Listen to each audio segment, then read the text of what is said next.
new services, and it was very interesting. Now for the last presentation, we have two speakers, Jeremy Upton and Andreas Brandtner. Jeremy is the director of the library and university collections at the University of Edinburgh, and he has been director since 2015.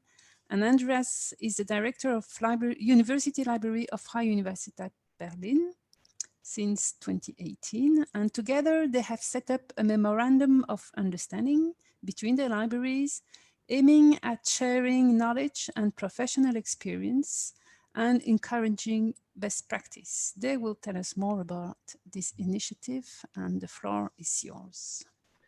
Okay, thank you very much, Francois, and thank you to UNICA for giving us that opportunity, myself and Andreas, to talk about this new initiative. And it is very new. The memorandum was only signed a couple of months ago, about a month ago. So it's early days yet, but things are beginning to happen. So we're very excited to have this opportunity to talk to you about what's been going on here. So in terms of, oh, sorry, can we go back to, yeah, thank you. If you go to the next slide, please. Thank you. So in terms of what we've done and what we're going to cover today, a little bit of background, a little bit more further information about what the memorandum covers, why it's been there. A little bit about why we've chosen some of the topics which are included within the memorandum and why there's a particularly appropriate for our two institutions. And I think the exciting piece, and I'm pleased that Andreas can cover this, is that we have already had some activity around about the memorandum and things are beginning to happen. And I think it can give you some idea as to what's possible through this kind of arrangement. And I suppose in the context of what we're talking today about upskilling, I suppose what we're beginning to explore is what are the added benefits for two institutions from two different countries working together to look at some of the challenges we see ahead of us. What added benefit can we get from that? The perspectives, how can that help us to expand our thinking at a time where obviously we have a lot of things which we need to be facing up to and considering going forward. So next slide, please. Thank you. So I think to me, one of the most interesting aspects of this is that it has been very much a bottom-up process. And so what happened, you'll see here, there are a number of meetings where colleagues from the two institutions, I think you could go as far to say just happened across each other and found that they did have quite a lot in common. And so there are various events, different disciplines from our libraries which were covered by these, with people who met. And me sitting as director, and I suspect Andreas had the same experience, it was interesting. People would come back from meetings and say, I've been talking to colleagues from Berlin. You could sense there was a connection there. And I think why this is important is I'm sure a lot of us have signed up to agreements in the past. Certainly that's true for the University of Edinburgh. But the ones which really work is where you know there's an underlying strong connection. And if you take it wider than libraries, you know, friendships, all kinds of relationships, the best ones work where it comes up, it develops naturally, people have a comfortable feel about working together. So it was really encouraging, I think, for both of us to see that we had colleagues before we as directors even got involved who were finding there was a lot in common there. And I think that gave us a very positive feel that that was something which we wanted to go ahead with. In terms of another catalyst, though, we became aware that our two institutions are looking at, there are some key things which we're currently both looking at, and it would be beneficial for us to have these different perspectives on those. And that was particularly around about change and new strategy. So as I'm sure Andreas will say a little bit about, the Freie Universität is looking at a complete restructure, a rethinking about how they deliver their services in a very major way. And at the same time, we've been thinking quite carefully about our strategic developments. So we could immediately see, if nothing else, there was something on quite a large scale which we could probably benefit by talking about and sharing to that. And I think other small things, it was quite nice. You can just go back on one slide, please. Just other nice things, I suppose, from the Edinburgh side was that we also had a few German speakers, so there was a bit of a natural connection there to make it a bit easier for all that to flow through. And that was good. And also, I think having two institutions where International connections were well known to be important, and I'll say a bit more about that going on. Okay, next slide, please. So what have we done? So we have formally signed a Memorandum of Understanding. There's a document, and I should think, looking at Andreas, will be happy to share more details of that if any of you are interested in going down that kind of line to see how we do it. And I think we were quite clear, we're realistic about this. It's not as if we're short of other things to be thinking about at the moment, aside from international collaboration. So we wanted to make sure that the Memorandum of Understanding was realistic, that we weren't identifying too many things, but wanted to identify a small number of key areas where we could see some benefit working together. So I think the first thing mentioned here is around about innovation. I don't think that's any huge surprise. This is part of the focus of what we're talking about today. We know that the pandemic we're going through has accelerated things. We're going to have to think a lot more radically and innovatively about how we're going to deliver service, and it will be really helpful. And we've identified to have a partner where we can bounce things, talk about things together easily, and have that kind of environment to let that happen. As we've been talking about today, clearly there's also that need for professional development, and an international aspect to that gives it a different feel and some different opportunities to make that happen. And as I've mentioned, organizational change was one thing we're keen to do. And in terms of ideas as to how we might go ahead and do this, thinking around about the ideas of workshops, and already again, I'm just thinking Andreas will say a little bit about how that's beginning to develop, which is good. There's the more obvious example around about staff development and exchange. It'll be interesting to look at that, how we do that virtually, I suspect, for the next couple of months. But again, there are other areas where we're beginning to explore that. I'm sure that's going to be possible. And I think one of the interesting ones is that we do see each other now, I believe, as critical friends. We have a degree of trust between ourselves. So what we're quite interested to explore is whether we can do some light touch, almost kind of audit activities on some of our services we're delivering, invite teams from each institution to come in, to look at what we're doing, provide comment and provide feedback to help us with what we're doing. Because we expect that the international aspect will allow people to see things which perhaps we don't see when working within our own domestic context to do that. But as I said, I think the key things we're seeing here are really opportunities for innovation, opportunities for us to develop, and opportunities for us to change. And we believe that an international arrangement can make that happen and make that possible. The next slide, please. So in terms of where some of the general things where we've got to, as I've said, I think one of the key things and benefits for us as libraries is we are both in organizations with a strong commitment to international collaboration, and it makes sense being at a UNICA event. I suppose that does highlight that. But certainly from a library perspective, I can speak at Edinburgh, it's good for us to be seen, to be supporting the university mission, be working internationally, and this is part of that. That's enormously helpful for us to do that. And of course, for us also, particularly with Berlin, there are the European alliances which have been established. Berlin and ourselves are part of one of those, Una Europa. And again, it's good for us to be seen to be working within that structure, but that structure also helpfully supports what we're doing in both directions. It makes it clear, the university quickly understands why it makes sense for us to be talking to a partner like a partner in Berlin. And also then I say it's been seen to be a good thing to do that, which is great. So in terms of other things, as I say, we've talked about the opportunities that this can deliver, particularly that wider perspectives on things. And as I say, to me, I think one of the key things I've been getting out of international collaborations anyway is that it does two things in the current climate.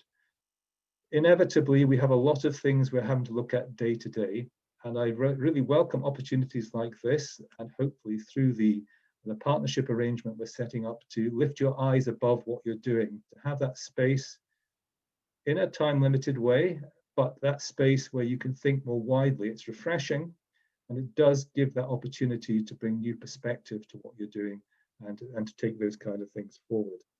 And I think that's been enormously helpful to do that. And particularly, I think particularly to make you do that at a time of crisis where we're experiencing enormous disruption. So I don't want to steal Andreas' thunder because he's going to talk about the interesting things, but I think the really exciting thing is that we have had a couple of meetings. And the great thing is our ambition is that this is not just about library leaders. It's about allowing these exchanges and things to happen across and throughout the whole organization. And I think would say from the first couple of meetings, it's been really wonderful to begin to see that happening. So just for me to finish off, I'd say I would recommend this. This seems to be going well for us. I think this is a good way to give yourselves a different perspective on upskilling and training opportunities for your staff. So I'll hand over to Andreas at this point. So thank you. Yeah, thank you, dear Jeremy, for doing the first part of our presentation. Good afternoon, dear colleagues. I'm very happy to be here, and thanks a lot for your invitation, Françoise.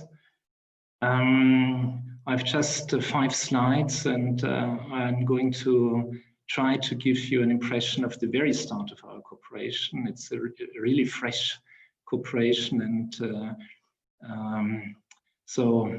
and it's very basic what I'm going to say.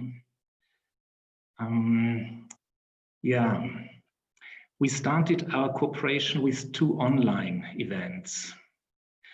The first virtual meeting took place 2 weeks ago. After the inauguration ceremony by our 2 vice presidents international and the 2 directors of the international offices, we hold a kick-off workshop with about 100 participants. So it was great for us to see that so many of our staff members are really interested in our cooperation. And our main goal with this kick-off workshop was to begin to get to know each other. I think this is extremely important for a good cooperation. And to achieve that, we made 3 steps. First, Jeremy and I started with quite short presentations about our libraries and our universities. Then, and I think you can see it, yes, in the green field. Then 4 of our staff members introduced specific topics we are engaged in. So Edinburgh is engaged in makerspace and in resource lists via the Ex Libris product Leganto. And we are engaged in knowledge management or in sustainability. And third, all of the participants, and you can see it on the lower part of the slide, all of us sampled ideas for collaboration and made an initial prioritization of topics for the next meetings. Next slide, please. And well, this is a slide about our second meeting. The second virtual meeting took place just 1 week ago with about 50 really enthusiastic participants, and picked up some of the topics which were prioritized in the first meeting. So we continued our process of getting to know each other. For example, and you can see it in the green field, we had short presentations and discussed topics which are relevant for both libraries. So these are topics we have in common, like our shared COVID-19 archive project. We do it with Krakow. Our change processes at the side of Berlin and the organizational developments on the side of Edinburgh. The hosting of the open journal systems, OJS, we do both. And research supported our libraries, which is a very important task for Edinburgh and for us too in Berlin. And second, and you can see it in the yellow field, we continued our exchange on the selected ideas and identified the most interesting ones, like development of makerspaces and the challenge of how to support research on the part of the library. As next steps, we agreed upon further follow-up meetings, which might become working groups concerning the topics makerspaces and academic services. And it was surprising. Additionally, individual and self-organized communication started. So this was really great to see. As Jeremy said before, it's a really bottom-up initiative. So they started to talk about the use of our library software system ALMA, for example. And next slide, please. Yes, after 2 weeks, we have identified 3 main challenges of collaborating internationally so far. First, of course, COVID-19. We are not able to meet physically. We can't exchange staff members at the moment, and I'm sure for the next months we were not able to do so. Second, it's the language, of course. Our working language is English, and so for German-speaking colleagues, sometimes it's quite tricky. So as a support, we provide language learning opportunities for our staff members, and I think this will increase our international mind. And third, and this is really interesting, and I'm curious about it, are different ways of working. So we come from different organizations which have different organizational cultures and different kind of working. And so we will start to provide tutorials for intercultural competence. That's new for us. That's really new for us. The next slide, please. However, at the moment, under these special COVID-19 conditions, we recognize also a lot of chances. I give you some examples. Both Edinburgh and Berlin are well connected on a national level. And now we get a chance to collaborate internationally in a very trustful and intimate way. And our exchange will provide us an opportunity to learn about different ways of doing things and to reflect how we do things, how we try to aim perhaps the same goal in different ways. Our partnership lets us consider what methods could be shared as useful practice. And of course, we would like to get to know the colleagues from Edinburgh, respectively Berlin, more closely. It's very interesting to get into contact with new people. So because of COVID-19, we will again be organizing further online staff communications. The next slide, please. So we have 2 questions for our audience, and please, if you're interested in getting in contact with us, get in contact with Jeremy or get in contact with me. We're interested in what are your experiences in international librarian exchange, and we're interested in what methods of collaboration and trainings do you recommend for Edinburgh-Berlin partnership network. So please get in contact with us if you're interested in an exchange of ideas.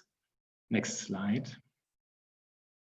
Yes, here are our contacts, our addresses. Thanks a lot. Thanks a lot for your attention. Thank you.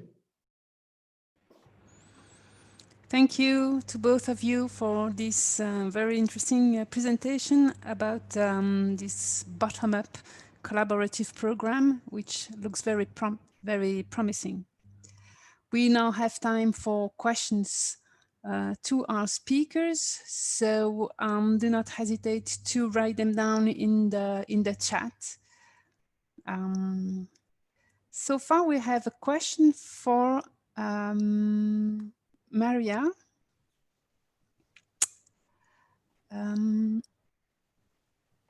So the question is the data librarian program in Austria open to librarians from other countries?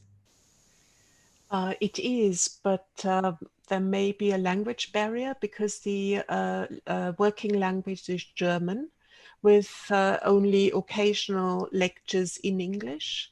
So unless you have a good command of German, I could not recommend participating. But yes, it's open to everyone from everywhere, all librarians from everywhere. Mm. Thank you for your reply. Is there a fee to attend the courses? Yes, there's about, I think, 1,800 euros for as a tuition fee. So even in the online version, we will still have to ask for fees because we have to pay for the lecturers. Yes, of course, and the support. Mm. Thank you, Maria. There's another question for Jeremy and Andreas. According to the fact that you two come from different countries, I would like to know how you started a project. How did your libraries make a connection? And was it through the Erasmus Plus program? Do you want me to go first? Okay, thank you. As I think we said in the presentation, and has been repeated a few times, the nice thing about the arrangement was that it came from colleagues and from the bottom-up approach, so colleagues who met each other at various different events. And as I said, literally reported back to me, I'm sure Andreas won't mind me saying that they've met some really interesting colleagues from the Freie Universität in Berlin. Wouldn't it be a good idea for us to have some further conversations? And I think once identified there were a number of these conversations, then of course you get the sense that there are potentially quite a few connections between us. And it definitely was something to follow. I think the other piece also, though, is that the European University Alliances, the fact that we're both in the same European University Alliance does give it that extra kind of nudge to say, here's another thing which suggests it would be good for us to be looking at working together. Okay, thank you. I would like to ask another question to Andreas about the language barrier, the possible language barrier for those colleagues of yours who didn't know English or were not at ease, not fluent in English. Do you think it was hindering their participation to the different programs and workshops? So for me, it was astonishing that there were some participants who were really not able to speak English. And because we asked them, what languages are you able to speak and to understand? And okay, a lot of them had both English and German, but there were some participants which only are able to speak German. Mm-hmm. And so for me, it's a sign that they are really interested in the cooperation. And we try to improve the language competence of our colleagues. When I started here in Berlin 2.5 years ago, we started with language courses, language lessons. We started this in Vienna, and I'm very happy to be here with my former boss, Maria Seisel. And I think you will remember we started these courses in Vienna, and these courses are self-organizing. And we started these courses in Berlin too. And so we do it just for 2 years. And I think it enabled some of our staff members to go into an international communication. Yes, and probably the workshops and the international collaborations is really an incentive for these people to learn another language. Okay, thank you for your answer. And there is a question for José and Andreas about the makerspaces. What elements, contents, or aims do you see for makerspaces besides those makerspaces focused on applied sciences? Can I answer? Please. Yeah, okay, thank you. I think it comes from Patrick. Yes, placing indeed. this question. What I'd like to tell you is that maker spaces and fab labs are very democratic spaces. So they are not obligatory for applied science. They really, we use these two terms so you can do almost everything and do it yourself, which means that you can come with a project and you do yourself. You will get help from the people involved on the fab lab, on the maker space, but you can do your project. And the project can be, for sure, since we are sitting in a campus of science and technology, we have a public, and the public is mostly our colleagues, our students that are doing engineering, most of them. But we receive a lot of demands from people that don't reside in the campus. They come from the community. And they can be architects, can be artists. We get a lot of artists now, very much involved. For instance, I have now in the library exhibition on engraving, which shilograving is made on wood, and you can do wood places to make engraving, but it's not made anymore manually. It's made by laser cut, or they use metrics with the 3D printing. And so lots of artists are exploring also the possibilities. But as I say, a Fab Lab, you can do a very sophisticated electronic circuit, but you can make wedding cards. You know, you can also bring and you do something that you are interested. So it's really a service for the community. So I think it's very open for, it really depends on an idea on the project and try to accommodate to the facilities on the lab. For sure, I would recommend people they should not rely on the technicians that are sitting in the Fab Lab. They should learn a little bit. So we encourage to come to a basic workshop on 3D printing or a basic workshop on laser, so they get basic information. And I think once you get the basic information, you have a challenge in face of you. You want to learn more and more. And so you keep doing more and more, you get more experts on what you want to do. And I think it's you don't have to be afraid. It's really came, and people will listen to you, to your project, and they will try to say, okay, this is feasible, this is not feasible, this is good, or I can do it in a different way. But I think it's not just for applied science; it's for the all human being that want to use the Fab Lab. On the other way, I was very pleased listening to the panelists here tonight, and I think we have here. I would say an ensemble of avenues for the new skills on libraries. I think what we listen, okay, I was mostly talking about makerspace and Fab Labs, but also our colleagues, for instance, also talking about I think you are implementing now a makerspace in your facilities, but we talk a lot about international communication. That's very important. We should exchange experience between all of us. We have now this program on Erasmus, but we also talking a lot with different Fab Labs in Europe to see if we can have a common, how say that, a common working base even for getting a degree on universities on these topics. It would be very important to get a degree, a common degree on these topics on digital fabrication. So it's still not, some places a discipline, but it's not, we don't have a master program, for instance, on, I don't think there's still a master program. There's the Fab Academy course, but not a master program in universities. And I think most of our universities have skills that could be used for implementing a master course. And part of that, I always look very much to new skills on library as cultural interfaces. I believe that libraries are places where you can have art and you have science, but you can have a lot of activities that could attract people. Movies, theater, why not? We can have all these kind of facilities in the library. So libraries are going to change a lot in the future, and we are all actors on that, which I'm very happy for participating in such a movement. Thank you. Yes, I think Jeremy and Catherine would like to comment. Jeremy?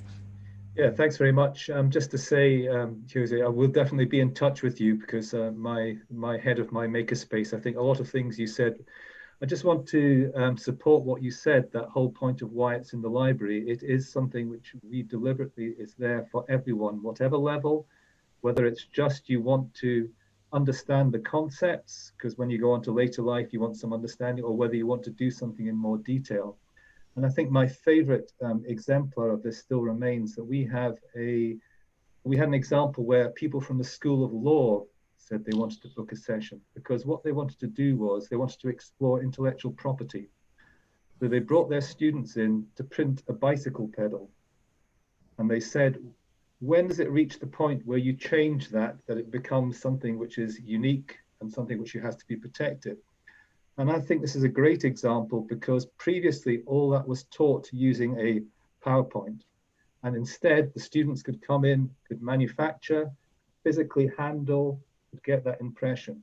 And this was the law students. I agree with you. There's relevance across all disciplines. There's all kinds of interesting ways disciplines can interact with it. So yeah, very supportive of what you said. Thank you. Thank you. Thank you. Catherine, you wanted to comment as well. We can't hear you very much. Sorry, I put my mic up in the in the air. I hope you can hear me now. Yes, it's fine. Yes. I wanted to say that there's a lot of labs in the libraries at the moment, and in Copenhagen University and Aarhus University libraries, we have also different labs. And what we do there is actually what I think is, I find it's very inspirational. One of the things is that we have data sprints where we take a digital collection and we invite a lot of different participants just to work with that digital collection, to learn how to use APRs and all this, maybe even supply metadata to the collection or different stuff like this. And that's also a very popular activity that you could bring into the library in the lab. So I just wanted to mention that because I find it's very inspirational how to be even more digital in working with research data. Yeah. Yes, that's also another example of application and of the use of labs. Very, very inspiring indeed. I wanted to ask José, or even those who have Fab Labs in their libraries, whether they had to hire someone specialized to work and to train the others, or whether they have trained their own staff to become part of this Fab Lab. I don't know. Yes, Jeremy? Yes. Yeah, there's two things I would say, well, a few things. So yes, we have employed a makerspace manager, and he comes with a skill set having worked in this world before, but it's not just about the technical skills. One of the key things is his communication skills. He's a very good communicator. So going back to Jose's point, it means that he can speak to the whole community. Yes, he's technically very sound and he understands it, but the important thing at this point is it is something we want everybody to use. So having that ability to speak comfortably is something you want within that. The other thing we've done is we employ a lot of students because we think students will be more comfortable peer-to-peer. I agree, it's a kind of stepping through the door for the first time. If you don't understand the technology, can be a little bit scary. But we hope that if it is other students who are there to support them, to talk to them, then that will make it a little bit easier. So we have quite a big team of students who do that. And what we find is very quickly the students build up a community, and that then allows them to support themselves through that process. Yeah, if I can add a little bit of our experience, Francois, you touch a bottleneck on the problem, because we need people that are very much involved. We were lucky we got a technician. He has a degree in material science engineering. Then he got a master on 3D fabrication master degree, and then he went to the Fab Master course on the Fab Academy. So he's a Fab Master. And he's a very talented man. He's in charge of the lab, and I will go online with Jeremy. It's important. He knows how to talk with people. That's very important. So Philippe, he's called Philippe Silvestre, and he's doing a very nice job. Besides of that, we hired, I don't know how long we are going to be able to do this, but we hired a student, and the student is also helping us especially on workshops. So, but here also we were very lucky, because this student has been bringing a lot of ideas to new workshops, and so we are offering a very large umbrella of topics, which we now, more, as I told before, more and more they are requested, because people are online to follow these workshops. But as I say again, I'm repeating myself, I will be glad to come back to presential workshops. That's different. That's very different. We all longing for that.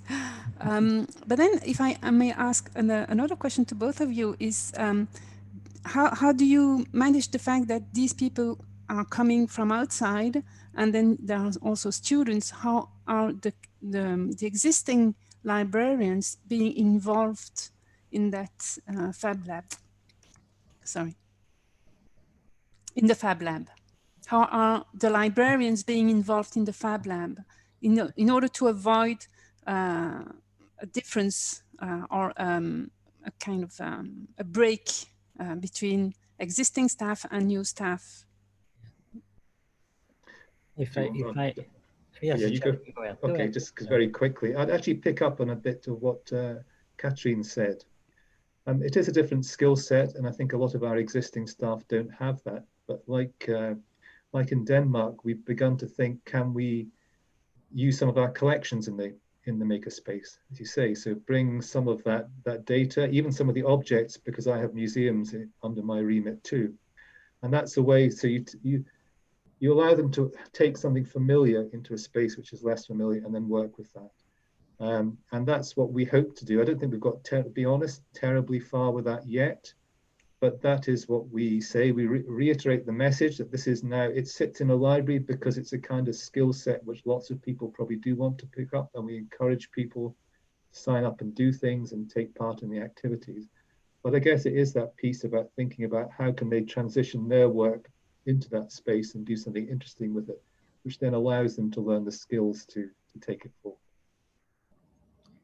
Okay, if I will just add that part of our staff is also already involved with the Fab Lab. For instance, we have a colleague that is taking care of informatics, and so is also supporting the Fab Lab, and our designer that is also makes an interface between the Fab Lab and the library already.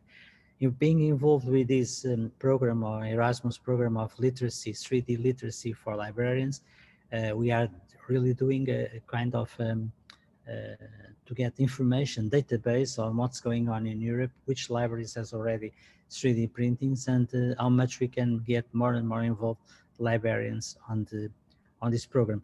But I was just remembering, I'm going to be very quick, but I remember that we collaborate with a library that belongs to a National Institute of Tropical Diseases, for instance, and they have a large, the library also collection of cases of diseases from Africa, because Portugal has a lot of interactions with Africa a long time ago. And we have these models of people, local people that have diseases on faces, they have scars, and they have so what we have done was, through the Fab Lab in collaboration, we produce small making 3D plotting of these species. We make small models, and those models are used for invisual people. They could not touch the pieces on the museum, but now they can touch these small pieces. So we make inclusivity. So we didn't talk about that, but Fab Labs can make a very large contribution for inclusivity and people that have problems, and we can help them with touch, that could be another situation, for instance, is another added value. Thank you. Thank you for all these examples. We are nearly reaching the end of this webinar. I just wanted to ask one small question to Catherine. And I wonder whether the competency matrix is available in English. Unfortunately, no, it's not. It's in Danish. But Okay. I would love to translate it. But we haven't had the time in the project group to do that. So, but yeah. Yes. That would be if there's very anybody here from the useful. Scandinavian countries, maybe you will be able to understand it. But because some of it is, you know, open science, data management plans is all explainable. But yeah, no, unfortunately not yet. Well, maybe in the future, or if someone else wanted to provide a translation, so that everybody can benefit from it. It would be a great collaborative work. So I would like to thank you all, and speakers and participants, for your contribution to this webinar. And before leaving you, I wanted to draw your attention to our next UNICA webinar, which is organized in collaboration with the EU Research Liaison Officers Working Group in UNICA. And the webinar is about open science in Horizon Europe and how to provide support for our researchers. So it might also be of interest to you, and it will be in the 27th of November. All the information is on the UNICA website. So thank you again. I hope to have you on board again for our next UNICA and future UNICA activities. I wish you all a nice afternoon, and take care. Bye-bye. Thank you.